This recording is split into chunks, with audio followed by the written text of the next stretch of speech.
사랑하는 성도 여러분, 하나님께서 분명히 약속을 하나님께 분명히 우리가 약속을 받았다고 믿고 있는데 현실을 보면은 정말 단 1cm도 움직이지 않는 그런 막막한 시간을 지나본 적 있으시죠? 주님 도대체 언제까지입니까? 정말 이루시기는 하실 건가요? 이 질문이 목 끝까지 차오른 분들이 오늘 이 자리에 계실지도 모르겠습니다. 오늘 본문을 보시면 이 질문을 무려 45년 동안 가슴에 품고 살았던 한 사람이 등장합니다. 이스라엘이 가나안 땅에 들어와 땅을 분배받는 아주 긴장되는 그런 순간입니다. 한 노인이 조용하지만 아주 단호하게 앞으로 걸어 나옵니다. 바로 85세를 먹은 갈렙이라는 사람입니다. 그리고 그 갈렙은 여호수아에게 오늘 본문 14장 6절에서 이렇게 고백합니다. 그때에 유다 자손이 길갈에 있는 여호수아에게 나아오고 그니스 사람 여분네의 아들 갈렙이 여호수아에게 말하되 여호와께서 가데스 바네아에서 나와 당신에 대하여 하나님의 사람 모세에게 이르신 일을 당신이 아시는 바라. 그리고 12절을 보시면 또 이렇게 얘기합니다. 그날에 여호와께서 말씀하신 이 산지를 지금 내게 주소서. 지금 갈렙의 나이가 여러분 85세입니다. 이제 쉬어도 되는 나이입니다. 그런데 지금 갈렙은 산지를 요구합니다. 85세의 노인이 한 이 말은 여러분 근데 단순한 요구가 아니었습니다. 45년을 품고 나온 믿음의 고백입니다. 시간을 우리가 좀 거슬러 올라가 보도록 하겠습니다. 민수기 13장과 14장에서는 우리가 잘 아는 이 가데스 바네아 사건이 나옵니다. 12명의 정탐꾼이 가나안 땅을 살피고 돌아왔습니다. 민수기 13장 28절을 보시면 이렇게 기록하고 있습니다. 그 땅 거주민은 강하고 성읍은 견고하고 심이 클 뿐 아니라 거기서 안악 자손을 보았으며 이렇게 기록합니다. 그들은 분명히 12정탐꾼은 같은 땅을 봤습니다. 같은 성읍을 보았고 같은 거인을 본 겁니다. 이때 정탐꾼 10명은 이렇게 말합니다. 우리는 그 거인들 앞에서 메뚜기다. 이때 같은 것을 본 갈렙은 조금 다르게 말합니다. 민수기 13장 30절에서 갈렙이 모세 앞에서 백성을 조용하게 하고 이르되 우리가 곧 올라가서 그 땅을 취하자 능히 이기리라. 여러분 12명은 같은 현실을 봤습니다. 환경도 같았고 또 정보도 같았습니다. 그런데 왜 10명은 안 된다 하고 여호수아와 갈렙이 2명은 된다고 했을까요? 무엇이 이들을 다르게 했던 걸까요? 바로 해석의 기준입니다. 갈렙이 가지고 있는 기준이 좀 다른 겁니다. 10명은 자기 자신을 기준 삼아서 눈앞의 현실을 해석했습니다. 내가 기준되면 이 10명의 말은 사실 정확한 말입니다. 우리는 메뚜기, 그들은 거인. 싸우면 당연히 지는 게 맞습니다. 그런데 갈렙은 자기 자신 말고 하나님의 약속을 기준 삼았더니 눈앞의 현실이 그 10명과는 좀 다르게 해석된 겁니다. 갈렙이 거인을 보지 못한 것도 아니고 갈렙은 거인보다 크신 하나님을 봤던 겁니다. 그러나 여러분 우리가 여기서 좀 눈여겨볼 것은 이 12정탐꾼 사건에서 갈렙이 우리가 곧 올라가서 그 땅을 취하자 능히 이기리라 이 놀라운 믿음의 선언 이후 어떤 일이 일어났는가입니다. 그 믿음의 고백 이후에 좋은 일보다는 백성이 그를 따르지 않는 안타까운 일이 일어납니다. 민수기 14장을 보시면 오히려 사람들이 이들을 돌로 치려고까지 합니다. 헛소리 하지 말아라. 현실도 모르고 무슨 소리를 하는 거냐 이런 소리입니다. 믿음의 말을 갈렙이 내뱉었더니 박수가 아니라 돌이 날아온 겁니다. 여러분 불신앙은 항상 이렇습니다. 언제나 믿음을 향해 이렇게 이야기합니다. 이상적이다. 너무 순진하다. 세상 물정을 모른다. 그러나 여러분 사실은 정반대입니다. 믿음은 현실을 모르는 것이 아니라 하나님을 현실보다 크게 보는 것입니다. 그런데 진짜 문제는 그 이후입니다. 갈렙이 이 믿음의 선포를 했다면 즉시 승리가 와야 하는데 갈렙에게 찾아온 것은 승리가 아니라 45년의 광야 생활이었습니다. 그는 믿음이 없던 세대와 똑같이 모래바람을 마셨고 똑같이 만나를 먹고 늙어갔습니다. 믿음의 선언 이후에 찾아온 것은 즉각적인 승리가 아니라 광야 45년의 기다림이었다는 겁니다.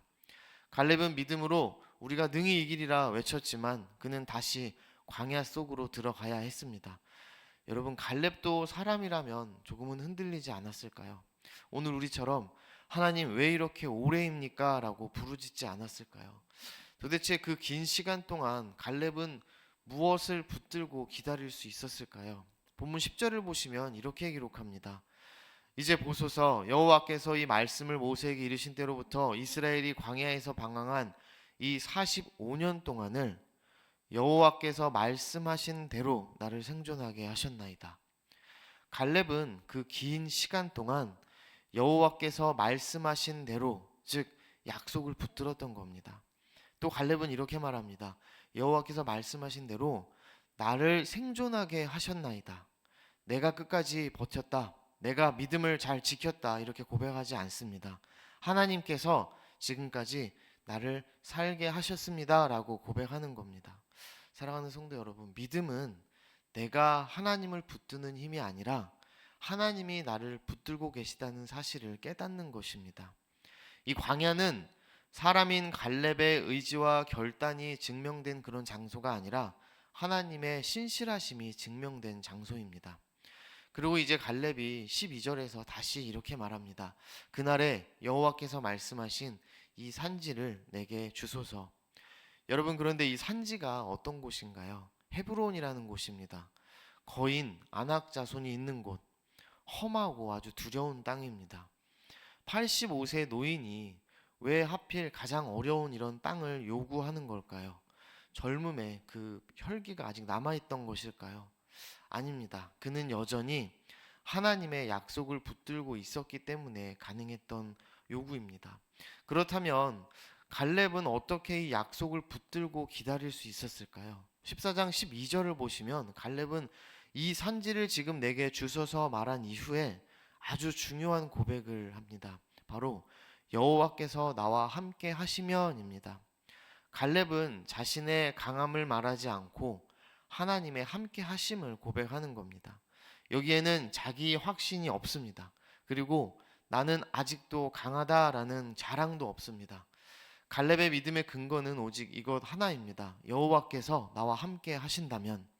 이것이 바로 갈렙이 약속을 끝까지 붙들 수 있었던 이유이고 그 험한 땅, 약속의 땅, 가나안을 취한 방법이었습니다. 그렇다면 여러분, 오늘 본문을 읽은 우리는 어떻게 하면 될까요? 이제 우리도 갈렙처럼 잘 믿고 기다리면 되는 걸까요?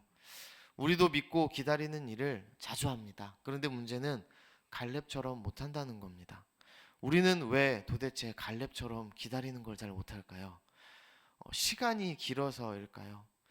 아닙니다. 사실 우리의 문제는 여러분 시간이 길어서가 아닙니다.